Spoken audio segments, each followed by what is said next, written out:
प्रधानमंत्री नरेंद्र मोदी ने कहा, देश की गौरवशाली विरासत को पुनर्जीवित करने और सम्मान देने के लिए किए गए अनेक प्रयास। कल करेंगे मन की बात। खूंटी में जनसभा कर केंद्रीय मंत्री अर्जुन मुंडा ने गिनाई सरकार के 9 वर्ष की उपलब्धियां। विकास तीर्थ के तहत कैंसर अस्पताल पहुंचे रघुवर दास।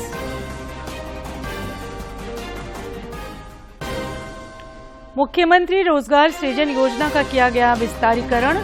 2 लाख युवाओं को लाभ पहुंचाने का लक्ष्य। पूर्वी सिंहभूम जिले में युवाओं को मिला सबसे अधिक लाभ।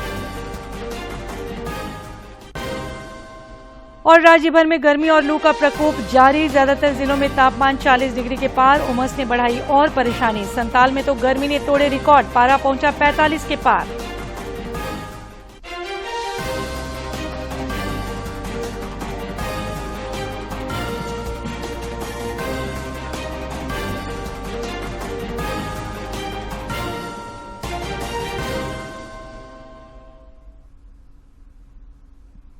नमस्कार, खबरें झारखंड में आपका स्वागत है। खबरों के साथ मैं हूं सरोज झा और अब समाचार विस्तार से। उपराष्ट्रपति जगदीप धनखड़ ने आज नई दिल्ली में 4थे राष्ट्रीय जल पुरस्कार प्रदान किए। जल शक्ति मंत्रालय ने राष्ट्रीय जल पुरस्कार 2022 के लिए संयुक्त विजेताओं सहित 11 श्रेणियों में कुल 41 पुरस्कारों की घोषणा की थी। सर्वश्रेष्ठ राज्य की श्रेणी में मध्य प्रदेश को प्रथम पुरस्कार प्रदान किया गया। इस अवसर पर उपराष्ट्रपति ने कहा कि तालाब, जोहर जैसी हमारी प्राचीन जल संचय प्रणालियों को फिर से जीवित करना है तो हमें 3R रिड्यूस, रीयूज और रिसाइकल का मंत्र अपनाना होगा। बचपन से ये हम सुनते और गुनते आए हैं कि रहीमन पानी राखिए बिन पानी सब सून, पानी गए न उबरे मोती मानस चून।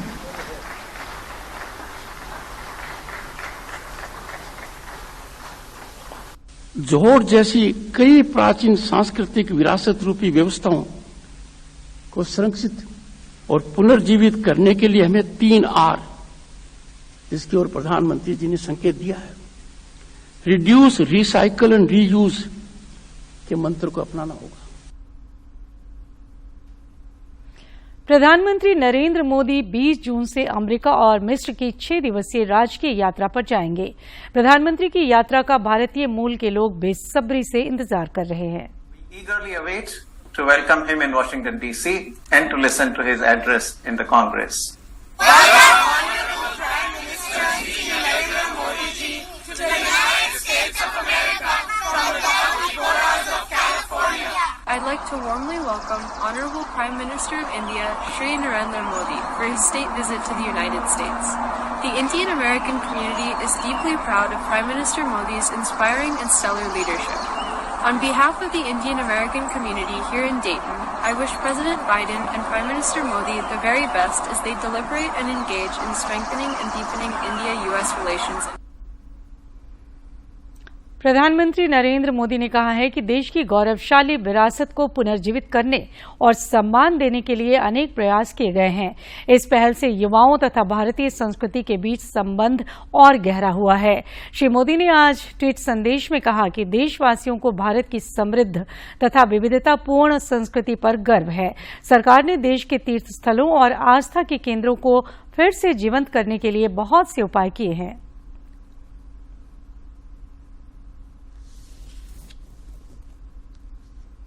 प्रधानमंत्री नरेंद्र मोदी कल सवेरे 11 बजे मन की बात कार्यक्रम में देश विदेश के लोगों के साथ अपने विचार साझा करेंगे। मासिक रेडियो कार्यक्रम की ये 102वीं कड़ी होगी। मन की बात है जन जन की, कहानी कुछ सफलताओं की, अनकही विरासत की, उम्मीदें नए भारत की। महीने के विशेष रविवार का रहता है इंतजार। मलयाचल के आंचल से विंध्याचल के आंगन तक, ब्रह्मपुत्र के घाट से हिमालय के विस्तार तक होती है मन की बात प्रधानमंत्री के साथ। तो सुनिए इस महीने 18 जून सुबह 11 बजे मन की बात आकाशवाणी और दूरदर्शन के सभी चैनलों पर। माननीय प्रधानमंत्री के प्रसारण के तुरंत बाद मन की बात का प्रादेशिक भाषाओं में अनुवाद आप सुन सकते हैं आकाशवाणी और दूरदर्शन के संबद्ध प्रादेशिक चैनलों पर। मन की बात के प्रादेशिक भाषाओं में अनुवाद का पुनः प्रसारण आप सुन सकते हैं रात 8 बजे आकाशवाणी और दूरदर्शन के सभी प्रादेशिक चैनलों पर। तो याद रखें, रविवार 18 जून सुबह 11 बजे मन की बात। केंद्र सरकार की 9 वर्ष की उपलब्धियों को लेकर भाजपा की ओर से लगातार महाजन संपर्क अभियान चलाया जा रहा है। इस कड़ी में आज खूंटी में लोकसभा स्तरीय जनसभा आयोजित हुई। इस जनसभा को केंद्रीय मंत्री अर्जुन मुंडा, उत्तर प्रदेश के पूर्व मंत्री सिद्धार्थ नाथ सिंह समेत कई अन्य नेताओं ने संबोधित किया। खूंटी के कुंजला बगीचा में आयोजित भाजपा की लोकसभा स्तरीय विशाल जनसभा को संबोधित करते हुए जनजातीय मामलों के केंद्रीय मंत्री अर्जुन मुंडा ने मोदी सरकार के 9 वर्ष की उपलब्धियां गिनाई। उन्होंने कहा कि प्रधानमंत्री नरेंद्र मोदी ने न केवल भविष्य की चिंता की है, बल्कि इतिहास को भी संरक्षित करने का काम किया है। धरती आबा बिरसा मुंडा को भी सम्मान देना उनके इसी काम का एक उदाहरण मात्र है कि भगवान बिरसा मुंडा के धरती का सम्मान आदरणीय नरेंद्र भाई मोदी ने बढ़ाते हुए कहा कि हमारे पूर्वज जिन्होंने इस देश के, इस मिट्टी के, इस धरती के लिए अपनी आहुति दी है, उसका सम्मान होना चाहिए और 15 नवंबर को देश गौरव दिवस के रूप में मनाए। इस धरती का सम्मान बढ़ाने का काम आदरणीय नरेंद्र भाई मोदी ने किया। जनसभा को संबोधित करते हुए श्री मुंडा ने कहा कि केंद्र सरकार ने इन 9 वर्षों में शिक्षा, स्वच्छता, स्वास्थ्य, रोजगार समेत बुनियादी जरूरतों की तो चिंता की ही, तो दूसरी ओर साहसिक निर्णयों के जरिए अंतर्राष्ट्रीय फलक पर देश का गौरव भी बढ़ाया। 480 बच्चे रहे, वो जितना जल्दी बनेगा उतना लाभ मिलेगा, क्योंकि बच्चे कोई ऊपर से टपक के नहीं आएंगे, उसी ब्लॉक के बच्चे को वहां पर पढ़ने का मौका मिलेगा। तो सरकार को यहाँ का चाहिए कि जल्दी से जल्दी बनवाने में उसमें सहयोग करे।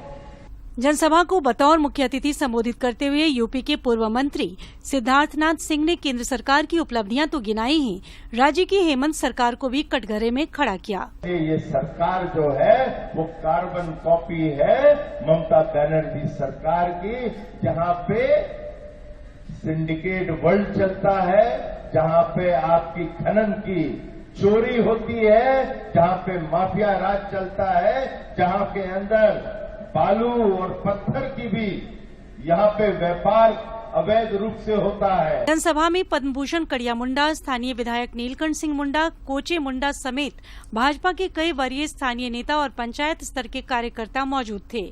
खूंटी से ज्योत्सना की रिपोर्ट।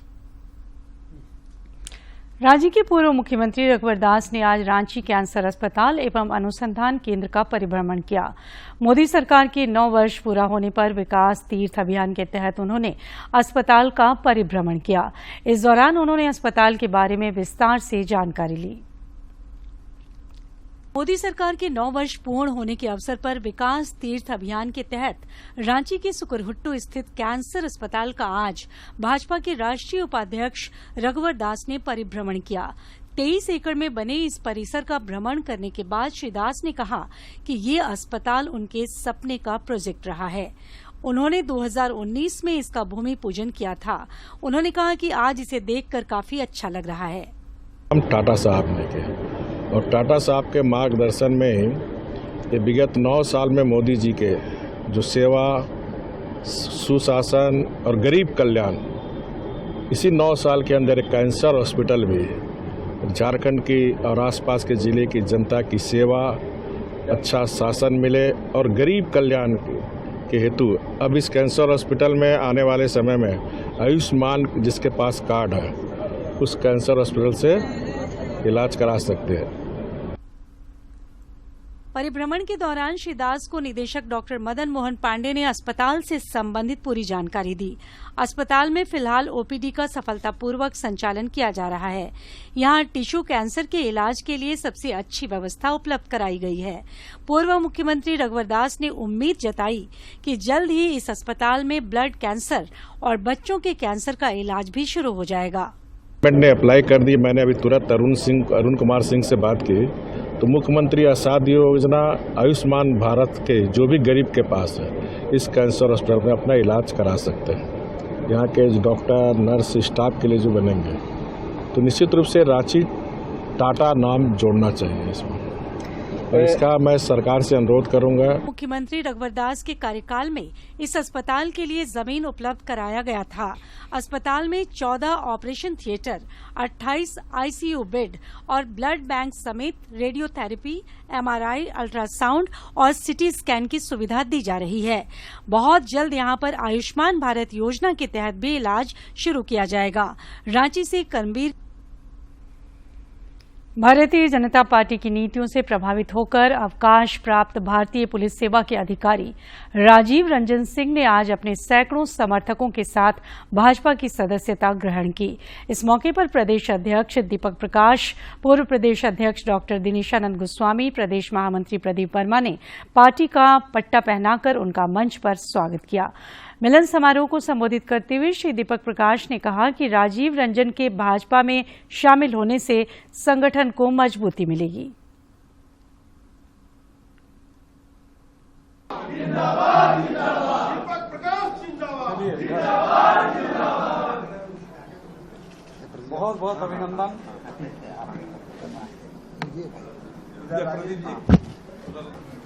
हमारे पार्टी का जनाधार भी तेजी से बढ़ने का काम हुआ है और इसका मूल कारण क्या है कि प्रधानमंत्री जी के 9 वर्ष एक ऐतिहासिक, बेमिसाल विकसित भारत बनाने का संकल्प गांव, गरीब, किसान, मजदूर, नौजवान, महिला, आदिवासी और पिछड़े समाजों, चाहे दलित समाज हो, सारे समाजों के लिए प्रधानमंत्री जी ने एक अच्छा अपने कार्यक्रम और योजनाओं के माध्यम से उपहार देने का काम किया। इस दौरान राजीव रंजन सिंह ने कहा कि देश की सेवा करने के बाद अब जनता की सेवा के लिए राजनीति में कदम रखा है। उन्होंने कहा कि देश में भाजपा ही एक ऐसी पार्टी है जो सभी को साथ लेकर चलने का काम कर रही है। तो मेरा मानना है कि भ्रष्टाचार तो झारखंड में ऐसे तो विरासत में है, झारखंड पहले से ही भ्रष्टाचार के लिए जाना जाता है, लेकिन हाल के दिनों में आप देख रहे हैं कि पहली बार झारखंड में आईएएस अफसर जेल जा रहे हैं। इसके पहले ऐसा नहीं हुआ था। मुख्यमंत्री हेमंत सोरेन से आज मिसेज इंडिया वर्ल्ड वाइड की विजेता डॉक्टर अपराजिता सिन्हा ने अपने माता पिता के साथ मुलाकात की। डॉक्टर अपराजिता ने इस प्रतिष्ठित सौंदर्य प्रतियोगिता के अनुभवों को मुख्यमंत्री के साथ साझा किया। मुख्यमंत्री ने मिसेज इंडिया वर्ल्ड वाइड का खिताब हासिल करने के लिए उन्हें बधाई दी और सम्मानित किया।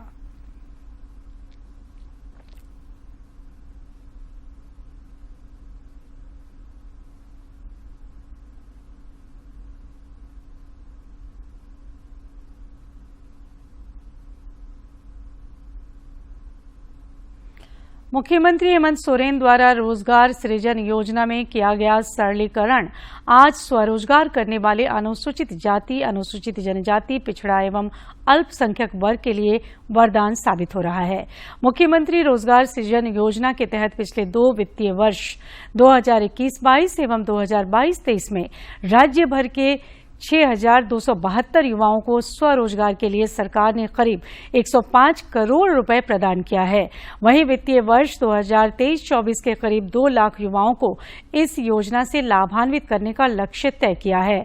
योजना के तहत सबसे अधिक लाभुक पूर्वी सिंहभूम के हैं। हजारीबाग को वंदे भारत ट्रेन की सौगात मिली है। इस ट्रेन को प्रधानमंत्री नरेंद्र मोदी 27 जून को हरी झंडी दिखाकर रवाना करेंगे। सांसद जयंत सिन्हा ने कहा है कि हजारीबाग के लोगों की जो मांग थी वो पूरी हुई है।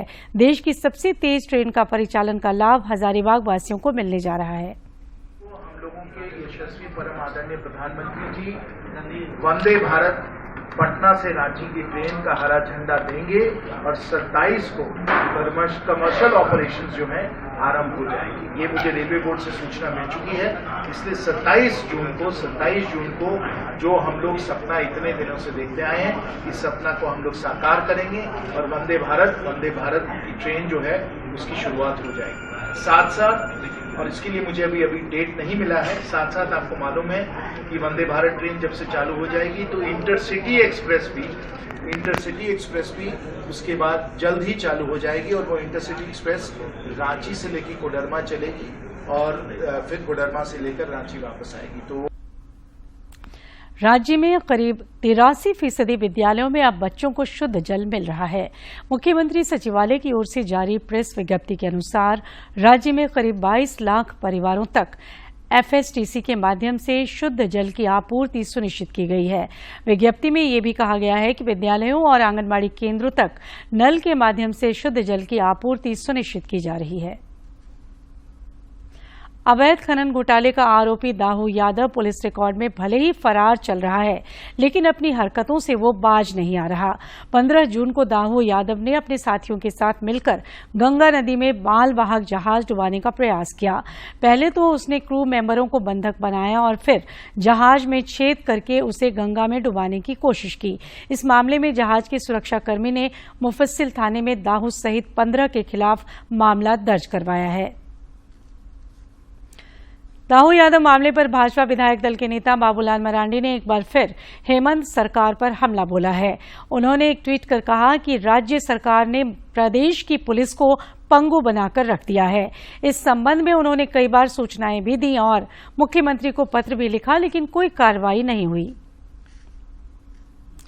अभिनेत्री अमीषा पटेल ने आज रांची सिविल कोर्ट में चेक बाउंस, धोखाधड़ी और धमकी मामले में सरेंडर कर दिया।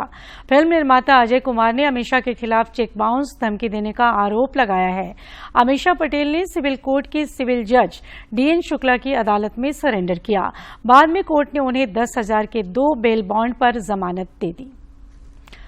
केंद्रीय संसदीय कार्य मंत्री प्रहलाद जोशी के नेतृत्व में उरुग्वे भ्रमण पर गए भारतीय संसदीय दल ने दूसरे दिन अंतर्राष्ट्रीय योग दिवस को लेकर आयोजित कई कार्यक्रमों में हिस्सा लिया। इन कार्यक्रमों में भारतीय शास्त्रीय नृत्य की भी प्रस्तुति दी गई।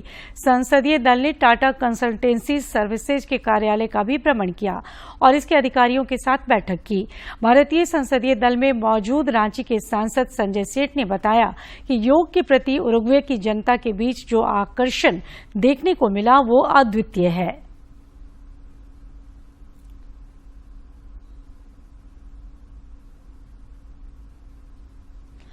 नाबार्ड की ओर से वित्त पोषित बाड़ी परियोजना और किसान उत्पादक समूह के किसानों द्वारा आम और कृषि उत्पादों की बिक्री के लिए रांची के खेलगांव में आज से 2 दिवसीय महोत्सव का आयोजन किया गया है।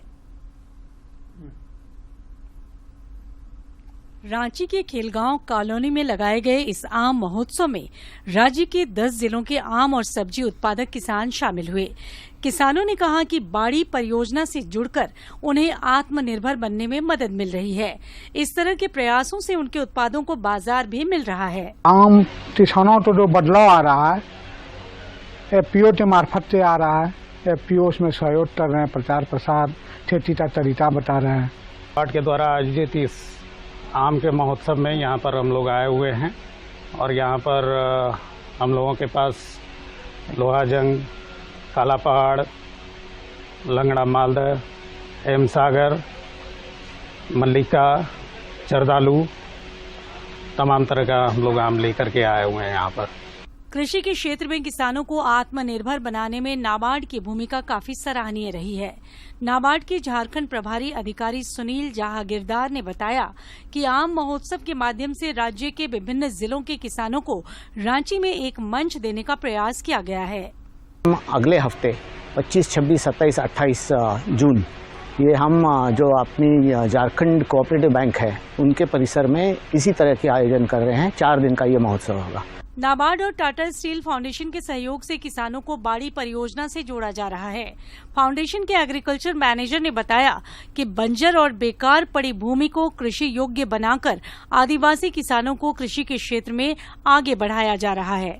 नाबार्ड और टाटा स्टील फाउंडेशन दोनों के सौजन्य से ये गांव के आदिवासियों के बीच में ये बाड़ी लगाया गया है और जो बंजर भूमि पड़ी हुई थी, जो बेकार किसानों की, आदिवासियों की ज़मीन पड़ी हुई थी, उसी में लगाया गया है और ये हमारा 6 साल के करीब हो रहा है बाड़ी वहाँ पर टाटा स्टील फाउंडेशन को किए हुए। देने के लिए नाबार्ड की ओर से हर वर्ष इस महोत्सव का आयोजन किया जाता है। वर्ष 2023 को अंतर्राष्ट्रीय पोषक अनाज वर्ष के रूप में मनाया जा रहा है।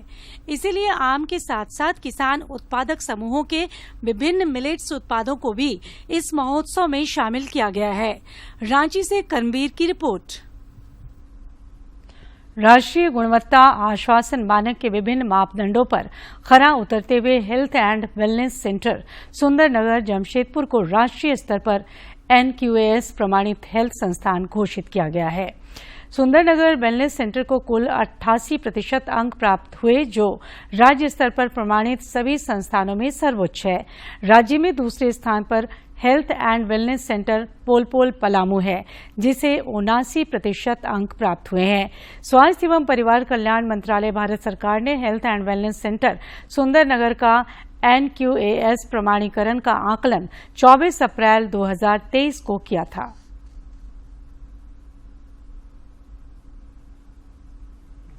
प्रधानमंत्री उज्ज्वला योजना से गरीबी रेखा से नीचे रह रहे लोगों को काफी फायदा हो रहा है। योजना के तहत लौह नगरी जमशेदपुर के कई क्षेत्रों में घर घर तक गैस सिलेंडर और चूल्हे पहुंचाए जा रहे हैं। लोग खुश हैं और सरकार को धन्यवाद दे रहे हैं। ये माला कर्मकार की रसोई है। जहां पहले धुआं धुआं होता था, आज बड़ी आसानी से कुछ सेकंड में ही गैस चूल्हा खाना बनाने के लिए तैयार हो जाता है। और ये सब कुछ हुआ है प्रधानमंत्री उज्ज्वला योजना के कारण। इस योजना ने माला और उनके परिवार की जिंदगी को आसान बना दिया है। हम लोग का पहले हम लोग लकड़ी का चूल्हा में गुंडी में बनाते थे, अभी तो हम लोग को बहुत सुविधा हो गया है। के कारण से हम लोग का गैस चूल्हा मिला, हम लोग स्कूल जाते हैं, हम लोग का सुविधा होता है। प्रधानमंत्री उज्ज्वला योजना के तहत मानगो क्षेत्र के रामनगर, श्यामनगर, संकोसाई सहित विभिन्न स्थानों पर घर घर तक गैस चूल्हा और सिलेंडर दिए गए हैं। माला की तरह एक और गृहिणी है पूजा बर्णवाल, जिन्हें धुएं से राहत मिली है। अब लकड़ी कोयला का प्रबंध कर घंटों भर पहले चूल्हा जलाने का झंझट नहीं और बचे समय का सदुपयोग भी हो रहा है। मोदी जी ने गैस चूल्हा दिए हैं। पहले हम लोग लकड़ी कोयला पर बनाते थे, अभी खाना बनाने में बहुत जल्दी बन जाता है। मार्च में ही केंद्र सरकार ने प्रधानमंत्री उज्ज्वला योजना के लाभार्थियों के लिए सब्सिडी 1 साल और बढ़ा दी है।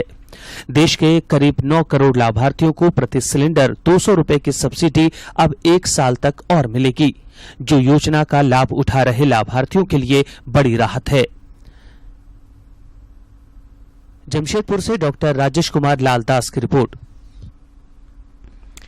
राज्य में झुलसती हुई गर्मी का प्रकोप जारी है। राज्य के अधिकतर हिस्सों का तापमान 40 डिग्री सेल्सियस के पार चल गया है। संथाल में तापमान 45 डिग्री के पार पहुंच चुका है।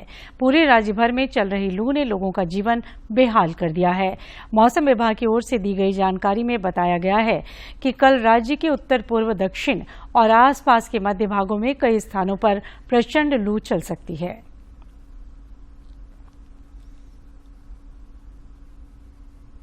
उसमें भी मानसून का विस्तार हम लोग को देखने को मिलेगा। तो 18 तारीख के बाद से जैसी स्थितियां अनुकूल होंगी और मानसून का विस्तार होगा, तो पूर्वी भारत जिसमें कि झारखंड भी आता है, आपको स्थितियां मानसून के विस्तार की देखने को मिलेंगी।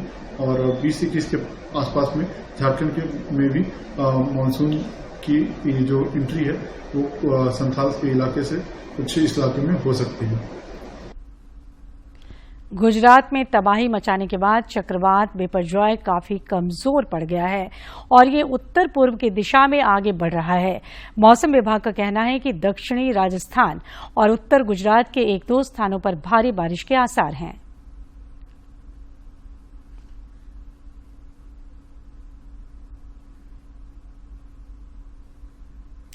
और अब एक नजर डालते हैं प्रमुख शहरों के आज के तापमान पर।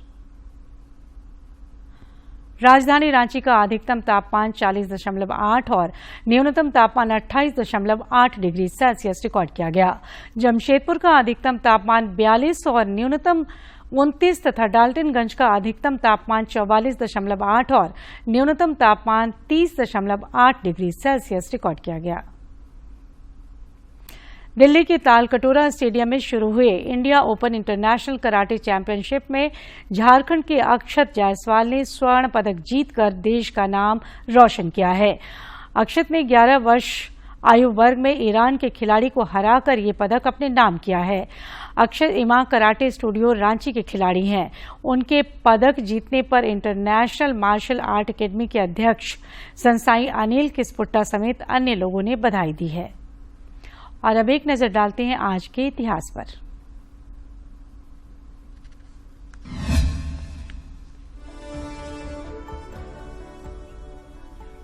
17 जून साल 1885 को स्टैच्यू ऑफ लिबर्टी न्यूयॉर्क के बंदरगाह पहुंचा। यह संयुक्त राज्य अमेरिका में न्यूयॉर्क शहर में लिबर्टी द्वीप पर स्थित एक विशालकाय प्रतिमा है। यह मूर्ति एक रोमन स्वतंत्रता देवी की है। इसे फ्रांसीसी मूर्तिकार फ्रेडरिक बार्थोल्डी द्वारा डिजाइन किया गया।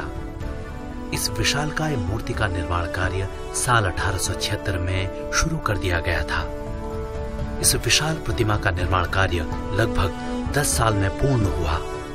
अक्टूबर 1886 को स्टैच्यू ऑफ लिबर्टी को स्थापित किया गया। इस प्रतिमा को फ्रांस के लोगों ने अमेरिका को उपहार स्वरूप भेंट किया। हालांकि इस परियोजना के निर्माण में फ्रांस और अमेरिका ने मिलकर धन खर्च किया था। और आखिर में इस बुलेटिन के मुख्य समाचार एक बार फिर। प्रधानमंत्री नरेंद्र मोदी ने कहा, देश की गौरवशाली विरासत को पुनर्जीवित करने और सम्मान देने के लिए किए गए अनेक प्रयास कल करेंगे मन की बात। खूंटी में जनसभा कर केंद्रीय मंत्री अर्जुन मुंडा ने गिनाई सरकार के 9 वर्ष की उपलब्धियां। विकास तीर्थ के तहत कैंसर अस्पताल पहुंचे रघुवर दास।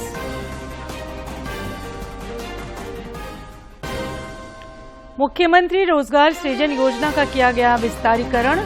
2 लाख युवाओं को लाभ पहुंचाने का लक्ष्य। पूर्वी सिंहभूम जिले में युवाओं को मिला सबसे अधिक लाभ। और राज्य भर में गर्मी और लू का प्रकोप जारी। ज्यादातर जिलों में तापमान 40 डिग्री के पार। उमस ने बढ़ाई और परेशानी। संताल में तो गर्मी ने तोड़े रिकॉर्ड, पारा पहुंचा 45 के पार।